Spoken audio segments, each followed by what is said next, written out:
I'd now like to introduce Gretchen Hydo. Gretchen is a certified life and business coach, keynote speaker, and nationally syndicated advice columnist. Gretchen has spent a decade working with individuals and companies to enhance their business expertise and public relations with real-world practical tools. She has a background in business, PR, and marketing. Gretchen?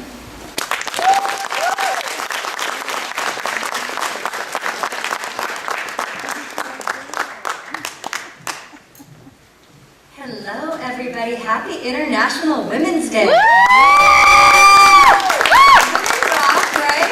Yeah. Marcia, thank you so much for asking me to be here, and thank you to Oxnard College for having me, and thank you to all of you for being here today. You know, International Women's Day, something about that topic sounded really weighty to me. You know, international, it's talking about women, we only get one day, but still it felt like a really important topic. So I wanted to bring you something equally weighty and important for us to talk about so that I can help you to grow as women and I can help the men in the room learn how to support the women that they know. So my topic today, we're going to talk about leading like a woman in a man's world. And part of what we're going to do with that is, since I only have 15 minutes, I'm going to talk about some of the broad strokes with gender inequality and what we can do to bridge that gap. But first, I know how females really like presents, and men you do too. There's going to be some people passing out papers to you for you to fill out so that you can get a free gift from me afterwards. It's something that is going to help you in your career, professionally and personally, and for men, you're going to like it too. So, you know, I've been thinking a lot about this topic of gender equality and how it's more important than it's ever been at any other time, you know, really ever. And the reason for that when I was thinking about it is that both men and women are taking notice. Like the video said, and like Marcia was saying, the Me Too movement, Time's Up, all of those things have really put the spotlight onto the differences of what is happening between men and women in the workplace and just in society in general. And you know, over the last 10 years, society has had a huge shift. In no other time have there been more men staying home raising their kids than there are today in 2018. Between 2009 and 2012, the number of men that were staying home to raise their kids doubled. So before the Great Recession of 2008, there were less than 1 million men at home being the primary caregiver to their children. Now there's close to 3 million men doing those jobs. And here's the thing, women went back to work after the Great Depression, you know, after that Great Recession that we had. It felt like a big depression to all of us that have lived through that. And the truth is, society got dumped on its head. The world never really recovered or looked the same after that. And even though things are in a boom now and people are spending money again, the gender roles have still been reversed in a lot of ways. This statistic to me was staggering. 42% of women are either the sole or primary breadwinner for their families. That's a huge number. Women are out there doing the big jobs. They're out there earning the money. So if that's the case, then why is there still this difference and gap and inequality between men and women? And I'll tell you why. The answer is because of gender bias and assumptions. It's the prejudice that women are experiencing simply because of their gender. It's the assumptions that are being made about women as a whole, that we're weaker, less intelligent, and not as capable as our male counterparts. I don't know about you ladies, but I do not feel weaker, less intelligent, or less capable than my male counterparts, and I'm guessing and hoping that most of you do not either. Amen. Yeah, amen, that's right, amen. That's the truth. You know, I'm going to tell you a little story. So prior to coaching, I owned a PR and marketing company. And I really loved doing that job. I was in charge of getting my clients in the press. I would get them interviews. I needed to get their phones ringing and get them noticed.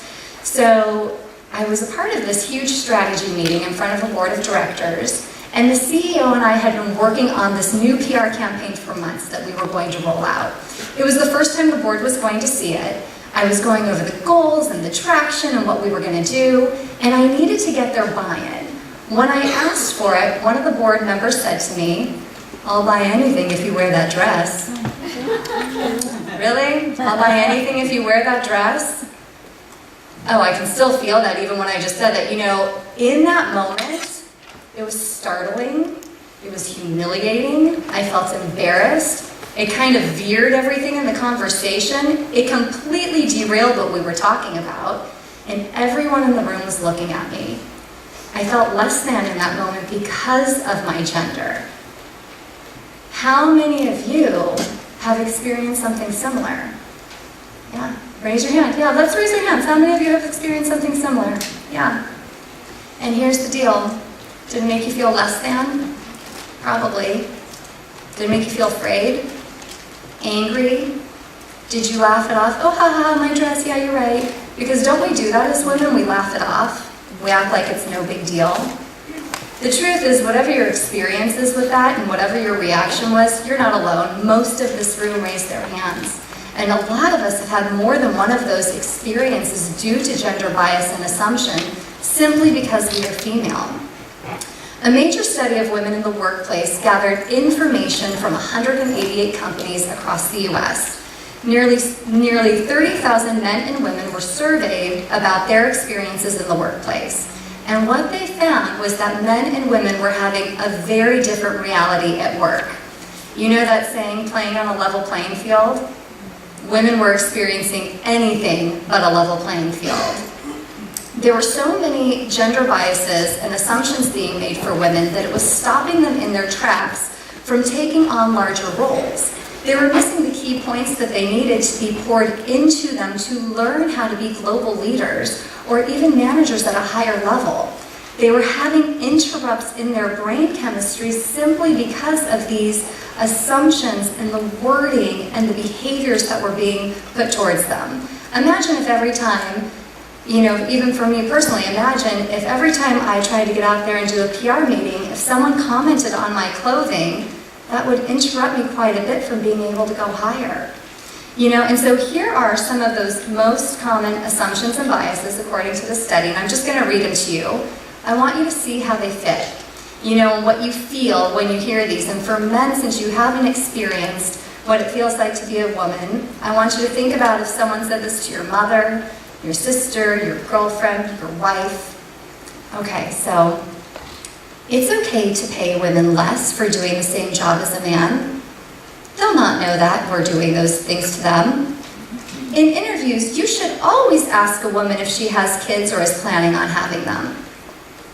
When men talk in the office, they speak differently to men than they do to women, and they expect women to make the coffee. Women are thought of and considered for jobs like secretary and assistant, rather than manager or director. Women don't have the confidence or what it takes to do what they need to in the C-suite. Let those sink in. Not only are women not being paid equally for their work, they aren't being seen equally for their capabilities. Remember that study I was telling you about? Thank goodness for this. It showed that not only are these assumptions and biases untrue, but also that women are not abandoning their careers for motherhood. On the contrary, studies show that women who are mothers are far more capable and want to go for that brass ring more than women without children. They really want to go out there and have that drive to do things for their family. A lot of people have been supported by single moms. You know, my mom was a single mom for a very long time, and she was out there doing what it took to make sure that we could pay our bills and stay in our home. You know, and I'm sure some of you probably have a story similar to that. The study also showed that women do not lack ambition. They do not lack confidence. And in fact, Fortune 500 companies that have C-suite executive level women are significantly financially stable than their counterparts who do not. So just think of that. Companies who have women in the C-suite make more money than those who don't. So even though those are the facts, we're still unrepresented in leadership roles. You know, only 14.6% of women are executive officers. Only 8.1% are top earners. And only 4% work at Fortune 500 companies at CEO level status. That's not very high. At this rate, it's estimated that women will not achieve leadership equality until 2085. I can't wait that long, you know, I won't be here anymore. We need this to happen sooner. You know, so here's the deal. Even though there are these biases and there are these barriers, there's things that we can do about it. But one of the things I want to say first before we get into the how do we move things forward is this. Ladies, that study showed we're leaving $500,000 on the table during the course of our careers. I want you to learn how to take that money and put it in your pocket and into your bank account so that you can live the life you've dreamed of and deserve. You're sitting in these chairs, you're going to school, you're working hard. You deserve to capitalize on that money and for this gender gap and this inequality to be bridged, because we can lead like women in a man's world. So, what can we do about it? Whether you're an intern, a student, or the CEO, I want you to listen to these tips, and I want you to focus on one that you can take with you today to start practicing. So the first one, and one of the women in the video said this too, is you don't have to act like a man to succeed.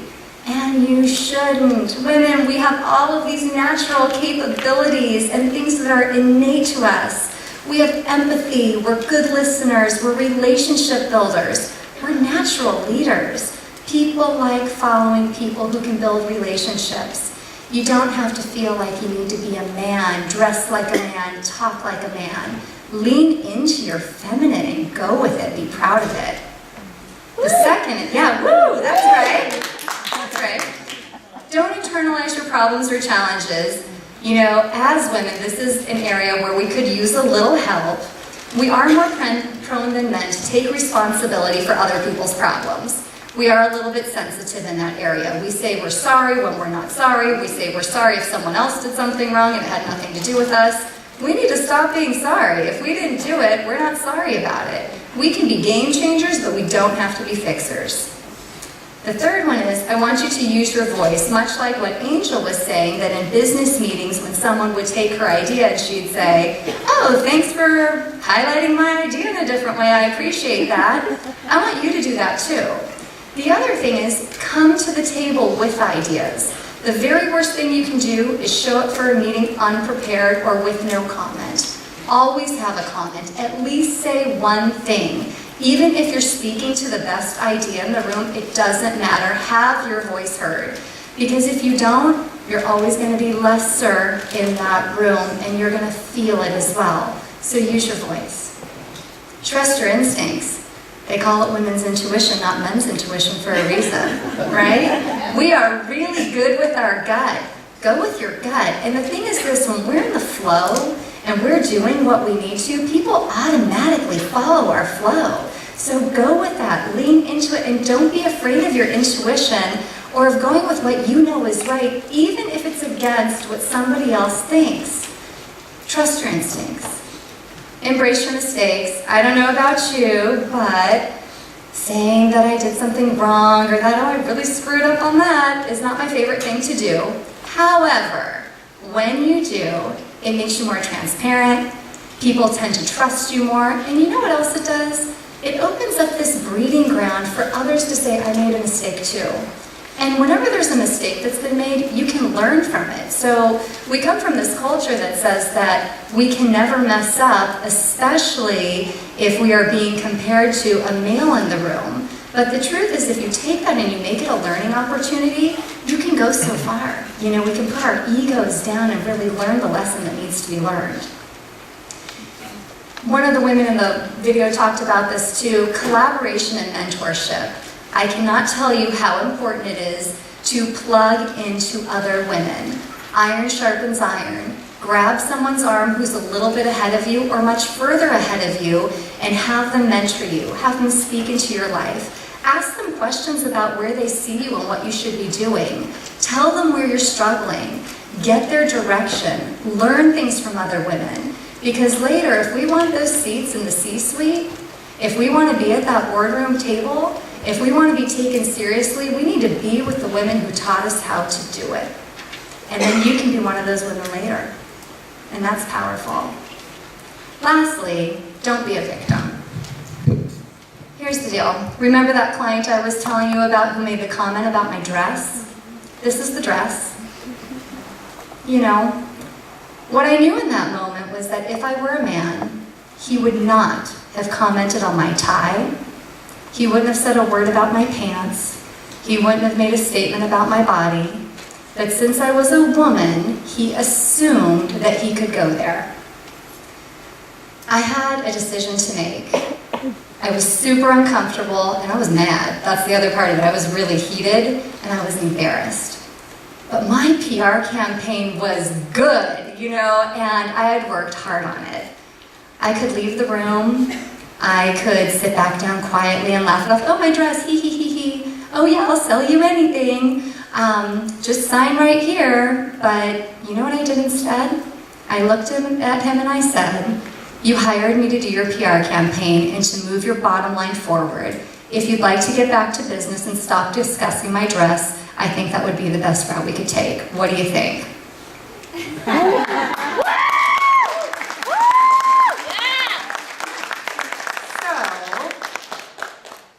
What he thought was this, you know, and the other people in the room were kind of like, yeah, let's get back to work. But what that did was empower every other woman in that room who had the job of taking notes and of bringing us refreshments. I was the only player at the table as a woman, and I knew that if I sat back down and shrunk, what example would I be setting? It also showed the men in that room, don't talk to women like that. So use your voice, ladies, your voice counts. Lastly, I want you to think about these different tips that I gave to you today. Part of what you'll get if you did fill out that paper is a worksheet on how you can really use these tips and move your life forward as a woman and bridge that gap. But pick one. I want you to pick one that you can work on, one that you can hold on to, one that you can shatter the glass ceiling with. You know, because it's International Women's Day, and we get to learn how to lead like a woman in a man's world. Thank you.